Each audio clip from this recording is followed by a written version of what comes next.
So we want to do some more review and look at some molecules, and I'd like you to name each one of these. So put it on pause, and we will go ahead and just write these molecules down, and then let's name them.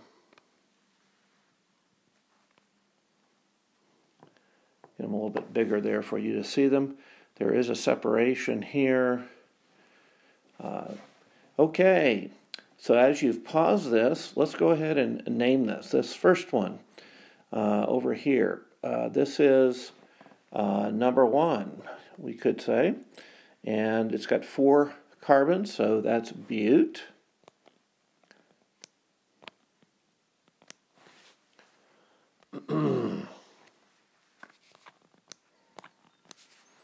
Okay, let me see if I can get this in a spot where I can write on it. There we go. It is bute. Now we look at the bonds, and there's 3 single bonds, but a double bond. So it's ene, because it has 1 double bond. It's going to be ene. Butene. Good. Now, what is its formula? C4. We always have 4 carbons for bute, and then how many hydrogens? 1, 2, 3, 4, 5, 6. So it's C4H6. Okay, let's look at this second one, number 2. And we've got 1, 2, 3 carbons. That is pro. And then we have just single bonds, propane. Okay, C3H what? 1, 2, 3, 4, 5, 6, 7, 8. So C3H8, propane. How about this number 3 now? Number 3 has 2 carbons, and it has a triple bond. So that would be what? Eth. And a triple, we use ine. So ethine. And it would be C2, what? H2, correct. Now, just as this is a good point to remind you that around each carbon atom, we must have a total of 4 bonds. So here's, as we look at these, and we look at this carbon atom on the right, we've got 1 bond over here on the far right, and as we work our way around, there's 3 more, so we have a total of 4. And then this left-hand carbon also has 4. 1, 2, 3, and then 4 over on the left side. So always kind of check to see that every carbon has 4 bonds around it. Okay, let's go down now to this lower tier. Let's go to number 4. What did you get for this one? Okay, we've got 1, 2, 3, 4, 5, 6, 7. Hept. And then we've got 2 double bonds, so we use our double bond suffix, heptene. Okay? And then our last one.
Okay, so you've had a chance to do each of these. Let's go ahead and put down pentine, and you would start by putting 5 carbons in a row, and it's an YNE, so we know that it's got a triple bond somewhere. You can pick anywhere you want to do the triple bond, and now you place the hydrogens around each C. So you have to have 3, so for a total of 4 bonds on this first one. Then you have 4 on the second one, you're good.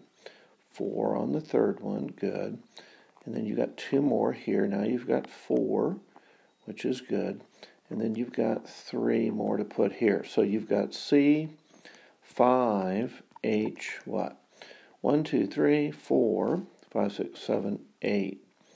C5, H8. And we've got hexene. C5H8. I'm sorry, pentene. Excuse me, pentene. So let's go to number 2. Butene. Butene. So we have 4. The but means we have 4 carbons, and then the ene gives us a double bond. You can put your double bond anywhere. You could even put 2 double bonds. Could you put 3 double bonds? Yeah, you could even do 3, because now each of these carbons in the middle have 4 bonds around them. So you could even put 3 of those, and that's fine. Let's just do that. So I need 2 more bonds on the carbons. The reason we put them out kind of slanted like that is that's how the hydrogens actually attach. They kind of fit around so that there's an even gap on the end of the molecule. So this would be C4H4. So we would have butene there, okay? All right, well, let me go ahead and let's do these last 3. Let's go ahead with cyclooctene. So we have 8 with our octene. Oct is 8. So here's our 8 carbon. And notice how we're doing a cyclo. We're putting it in a ring structure. So there's our 8. Oops, I've got 6. Can't count. Oops, let me change that real quick.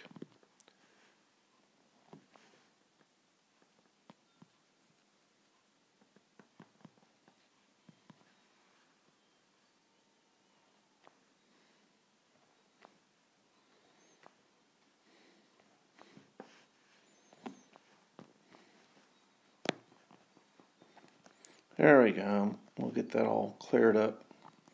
So we should have 8 around. Oops, nope, we got 6 again.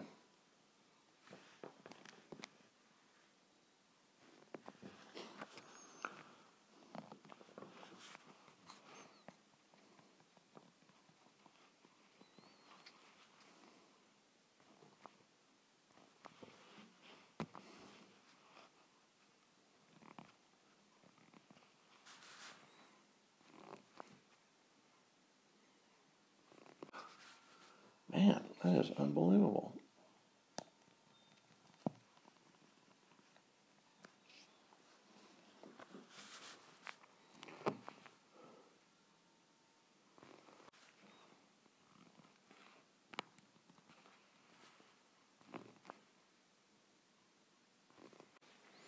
Okay, so now we're going to resume and try once again to get 8 in this cyclo ring structure. There we go. I think we finally did it. And now you need to check for the ene. So one of these needs to be a double bond. You could put more than one, but let's just do one. And then you place the rest of the H's around. And you'll notice I'm putting the H's on the outside of the ring. Typically, that's what they do. You could put one on the inside if you want it. For instance, as an example, you could do one on the outside, one on the inside. You could do that. The reason they usually put them on the outside like this is they want to not crowd that inside up. So C8 There's your oc, and then ene.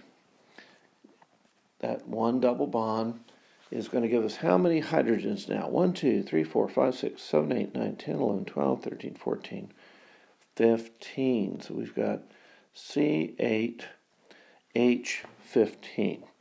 Let's go down to propane next. Pro, of course, is 3 of these C's.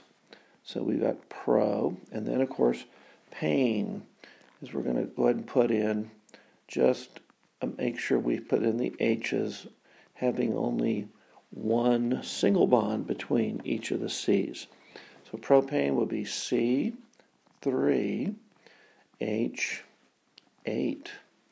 So we have 8 H's around those 3 C's. Okay, and then our last one, hexyne. Hexyne, we have the 6 C's in a row, and then we make a triple in there somewhere. Let's just put a couple triples. You can do that. You could even put a, if you wanted to fit in one, you could make one of those triples a double. But let's just make them triple, and now go around and put the hydrogens in.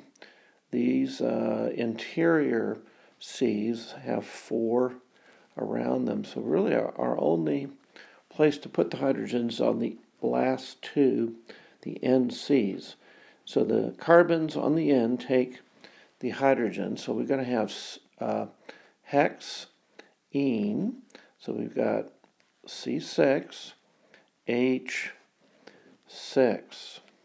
C6H6, hexene. So if I was going to ask you to name one of those, and I gave you a formula, you would write it out and then name it as you see. Let's give you a couple examples of that.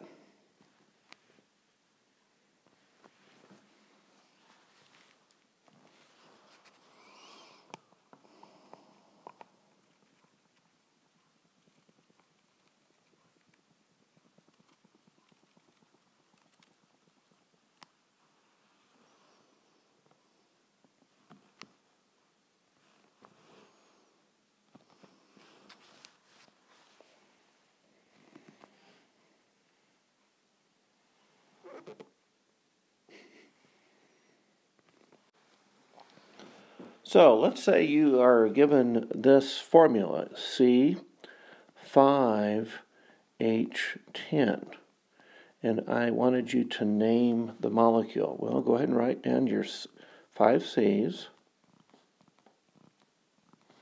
There's 4, there's 5.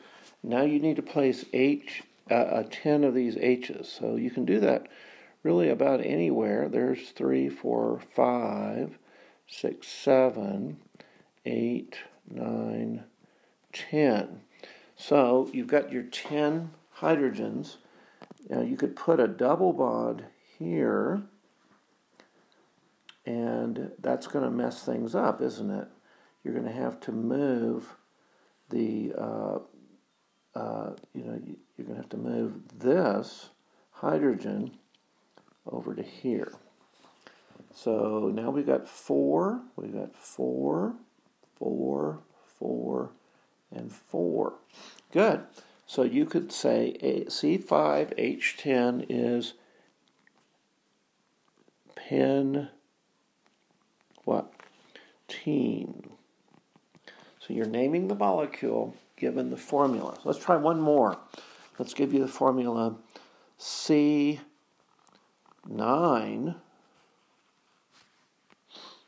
Let's see if we can get that back. C9 and H.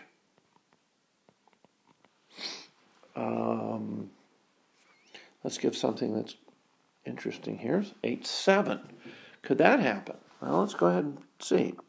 Yes, it could actually. So we just need to make the molecule that shows that number of carbons and hydrogens. So here's 4, 5, 6, 7, 8, and 9. Okay, so there's our C9. It's a long chain. And now we have H7. So I'm just going to put, I like just starting from the ends. There's 3, 4, 5, 6, 7. Okay, now there's all your 7s. So all the H's are on there. So we need to put in some of these bonds now. So if we put a double here, that gives us 3. So I'm going to give a triple here. Oops, that's going to be too many. Do you see why? This triple, 4 and 5. So now I have 5 bonds. So I cannot put a triple there. Let's take one of those off. There we go. Now this has 4 around it. 4 bonds. We're good, aren't we? But this one now only has 3. This next one, so let's add one more. So we got 4. And then this one, this next C, as we work our way to the left, it's going to need 2. Now it has 4 around it. 2 around it. Whoops. We can't be adding hydrogens. We're supposed to be adding bonds. So don't do that. Catch yourself if you start adding hydrogens, okay? So let's go back. We've got the 7 hydrogens, and all we can do now is add the bonds between the C's. So there's 4 around this one. We've already connected there. Let's put a double bond here. Now we've got 4 around that guy. And we've got 4 now around this guy. And we got 4 around this carbon. And now we've got 4. We're trying to make sure we always have 4 around that. Let's put 1 there. So now we've got 4 around him. Now we've got a little bit of a problem here, don't we?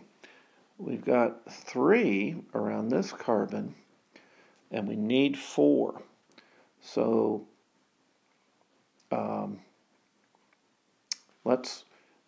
if we put a double here to get the 4th bond, then we now have 5 around this end carbon. We can't do that. Let's take that that 1 off. Good. And let's go back and to this former one. We're going to have to put a 3 here. So that 3, that triple bond, gives us 4 bonds around that carbon. Now we've got to go back and hit this carbon, but that now has 5. So we can't, that won't do.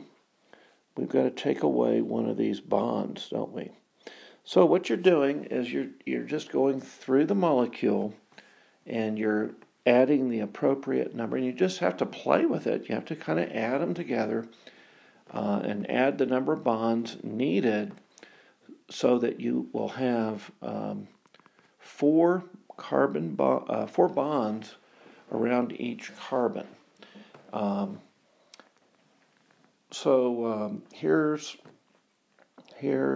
You just continue working with it, and you work it so that you finally get this amount of hydrogens and carbons. So then you would name this molecule, and it would be non, which is the prefix for 9 carbons, and then it's got what? It has a triple bond in it, so it'd be non-ine.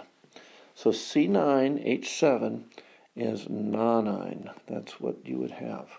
Okay? Excellent.